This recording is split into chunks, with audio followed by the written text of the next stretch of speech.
We Catholics know little about King David, and some might be wondering why, for the last few weeks, the liturgy has focused so much on 1st and 2nd Samuel. These historical books introduce us to the beginning of the monarchy in Israel, David's anointing, the transfer of the Ark of the Covenant to Jerusalem, today's reading, and the centralization of royal power there. The presence of the Ark, which had been with the Israelites since the giving of the law, legitimated Jerusalem as the center of power. This is part of our salvation history, although it seems like a long time ago and in a different world. What we Catholics do know is that God promised David a lasting dynasty, with which we are familiar from the first chapter of Matthew's Gospel, and which is the family tree of Jesus. We don't think much about David, yet he has a lot to teach us, and he is also our ancestor in faith. Like most of the important figures in the Hebrew Bible, the place of David's burial is unknown. What we know from the scriptures is that David is buried, quote, with his forefathers in the city of David, and that the site was still known in Second Temple times, so Jesus might well have known it. Now it is lost.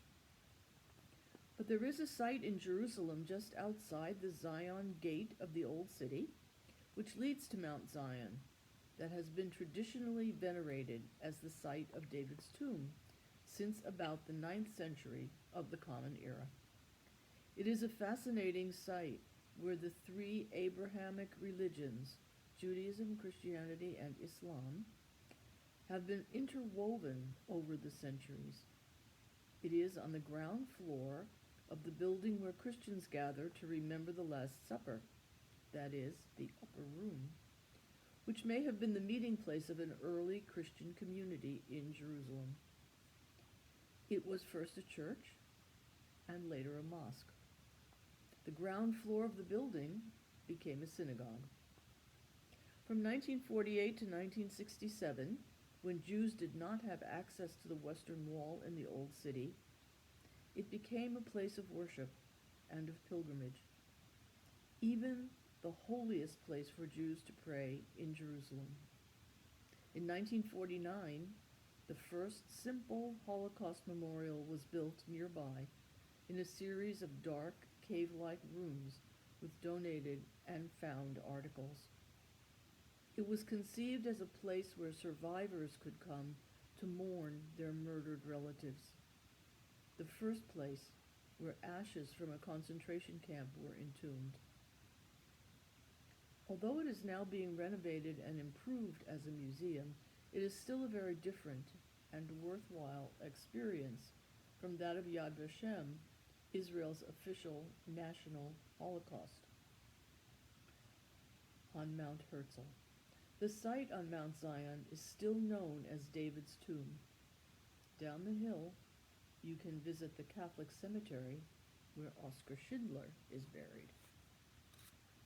To this day, one of the most commonly sung children's rhymes is David Melech Yisrael, Chai Chai Vikayom. David lives and endures, sung to varying melodies and as a round. It is obvious what David's importance is to the history of Israel. A powerful king, founder of the city of David, the birthplace of the holy city of Jerusalem, the father of Solomon, another great king, the builder of the first temple, where the ark came to rest. But what does his story have to teach us, Christians of a very different time and place? Some of our most beautiful and powerful liturgical texts, the Psalms, are of course attributed to David. They are part of the spiritual heritage of all humanity. Who then was this man?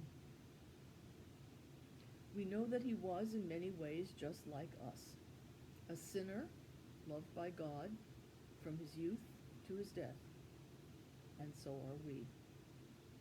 He stood bravely against the Philistine giant Goliath, a model for us to stand against what might seem to be overwhelming challenges in our lives.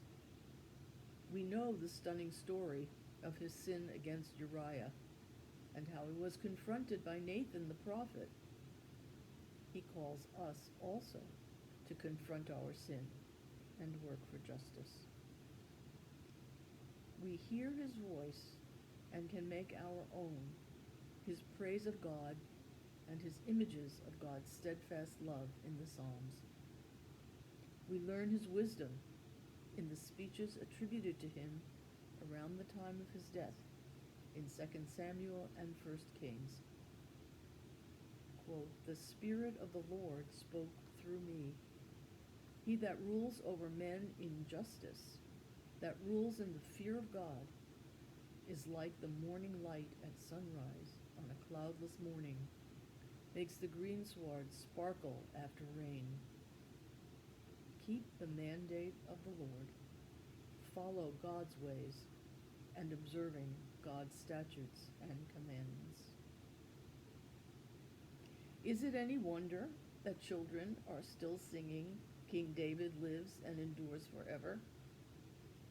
There is a lot in this man to ponder and appreciate.